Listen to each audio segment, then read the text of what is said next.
Let's talk for a moment about the kind of relationship that a government of the Philippines under Cory Aquino would have with the United States. What kind of a relationship would you want to have with the United States? Well, I would like to continue our friendly relations with the United States, and I see no reason why that cannot be so. In fact, I would like to strengthen those relations, and definitely we will be in direct dialogue with your government, so I really see no problems there. Well, the problems again, and it seems to me that there has been a little bit of waffling on the issue of the bases over the course of the last couple of months. Would you tell me now in these final hours of the campaign precisely what your position on the bases at Subic Bay and Clark Air Force Base are? What is your position now? All right. I respect the military bases agreement, which will expire until 1991. And in the meantime, I will keep all of my options open. I know that no sovereign state can ever allow any part of its territory to be in the perpetual possession of a foreign power. And I think no ally of ours will be demanding this of me. I am not hearing from you the kind of reassurance that I think Washington really wants to hear. Now, obviously, you're under no compulsion to give it, but I wonder whether that is deliberate. No, it's not deliberate. Before the RP-US basis agreement expires in 1991, we will be in consultation with the United States, with our neighboring countries, especially the members of ASEAN, and above all, we will be consulting with the Filipino people so that we will be able to reach an agreement which will be to the best interest of the world, but in particular the Philippines. I've always maintained that those bases are needed by the two governments and probably by Asia itself, if not the world. You cannot project your naval and air power beyond the South China Sea as well as to the Indian Ocean and the Hormuz Straits in the Middle East without those bases. And we also recognize that Asian countries may be in danger if the balance of military power were not maintained between the two superpowers. And therefore, the ultimate noble purpose of all of this is to maintain that military balance in order that we can avoid war in Asia. This is to the advantage of not only the United States and the Philippines, but to the advantage of all of Asia and perhaps of the Middle East, Europe, and perhaps the world. When you hear people speculating in this country, and there has been some considerable speculation, that perhaps things are becoming a little bit too dicey in the Philippines and that the United States ought to think about putting its bases elsewhere. You take that seriously? I take it seriously, and certainly we would not stop you if you want to get out of the Philippines. Do you think that Subic and Clark can be replaced? You will not be able to find any replacement of Subic and Clark, but you are free to get out anytime you think it wise to do so.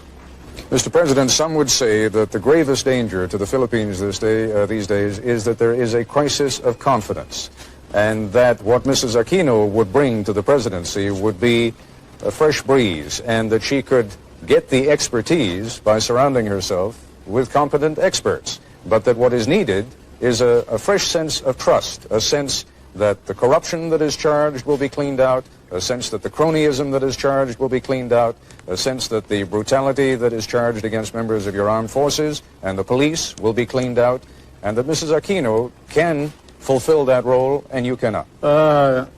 You, sir, are guilty of speculation and making allegations that are not proved by evidence.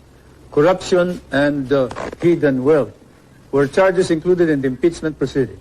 They were debated upon, and the opposition was challenged to present their evidence. They could not. There is no evidence. Even in your hearings in the House of Representatives subcommittee of Mr. Sola, Congressman Solomon and Roth, I think, have said that there is no evidence about corruption or hidden wealth, and that this is all hearsay and all rumor. Now you repeat it as if it is the gospel truth. I question your right to make this as a premise for any further questioning. I must say that hearsay, rumors, speculation as a basis for a question by reputable newspapers and foreign correspondents should have no place in a society like ours. Your society Mr. and President, you are quite right. If I were the only one raising those questions, there would be no point in raising them at all. The number does not matter, Ted. Whether 1,000 people raise it, if there is no evidence, then it is false. Whether it is raised by 10,000 people, if there is no evidence, then it is patently false. Numbers do not matter. It is evidence that matters. And you don't have any evidence. Mr. Solas has no evidence. The opposition has no evidence. They're just talking loud, and they're engaged in a smear campaign, and you are helping them. Mr. Solars claims that he has testimony from someone who met with who claims that he has testimony from someone who met with your wife, Mrs. Marcos, who spoke to him of properties that you hold through other names in New York, and that Mrs. Marcos said to this man who testified before the committee that she expected by 1987 to have $70 million worth in profits on those properties. Now, that is the testimony. You're saying there is no testimony. It may be inaccurate, but the testimony, sir, is there. The witness, when asked by Congressman Solomon whether there is any evidence whatsoever proving this, said, I merely heard it. It is something that I heard from somebody. I do not know your sources of information. You may be more accurate than I am. But certainly, I don't consider that evidence which ties us up to the ownership of any of these properties. We are looking into the manner in which the evidence has been obtained by some of your investigators and some of your foreign correspondents, your newspaper men. And then after the elections, we will then look into the legal aspects of the coercion and intimidation that has been going on against some of the witnesses. But anyway, whatever it is, I deny categorically any speculations of the corruption and hidden wealth that is being alleged, so much so that the opposition members of the Batasan, the legislature, are now facing perjury cases in our courts, and we are going to see to it that these cases will be pushed through. There have been charges by both sides, against both sides, of corruption in the voting process. How is it going to be possible for anyone ever to be satisfied that this was an honest election, even if it were? Well, I guess as long as it is fairly honest, then we would be able to satisfy everybody. But if there are outright violations and we can see that there has been such enormous fraud, then that would be difficult to convince the Filipino people. But as I said earlier, since there are so many people personally involved in these elections, then we will see people power working to make sure that we get as clean and honest elections as possible. How much fraud, how much corruption in the process are you prepared to accept? Well, that all depends, Ted. Naturally, I cannot envision what Mr. Marcos is going to do. So I cannot say right now just what it is that I will be able to accept or what I will totally reject. There is an enormous difficulty in ever reaching a decision on how much fraud there has been. Both sides are going to claim it. We know that already. Your side is going to claim it. His side is going to claim it. How is it ever going to be possible to reach an understanding on what happened and how much fraud there was? Well, Ted, we all know who is the real power in this country, and it's a one-man power. So since he controls almost everything in this country, it is really unthinkable that we in the opposition, can manage cheating the way he is accusing us of.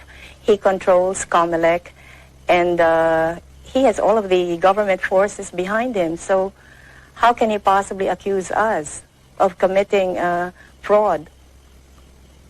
Well, if he has all the power, as you say, and if you already believe that he is committed to win this election by whatever means he can, then how is it possible that you're going to win? Well, as I've been saying all along, it's people power that has finally emerged in this past campaign. And there will be many of these people who will be poll watchers in the coming elections. So they will be guarding their respective polling precincts, and they will also be watching the tabulations. So I am counting on all of these people to help us get an accurate count. What happened during the campaign with regard to media coverage? President Marcos has told me that you have certainly had access to the television and radio stations, and he denies categorically that you have been kept off. Well, you know, take for example the question of rallies, and ours last night, I don't know if we were given a minute or two, but normally all of President Marcos's speeches are covered in full. So I'll be lucky if I can have a sentence or two. We both addressed the Chamber of Industries, and his speech was covered in full. I think I had two sentences, which I was allowed to, well, which local television aired. Maybe I can refer back to my husband's own funeral, where the Filipino people saw nothing of my husband's funeral, but which was viewed throughout the world. So things haven't changed much since that time. And I'm really lucky if I can get my face on television. What they are doing to me now is that they use some of my video shots and they impose it on their commercials, and then they have somebody pretending to be me and, you know, talking as if it were Cory Aquino. And there's nothing I can do about it because all of media is, all of television is under the control of Mr. Marcos.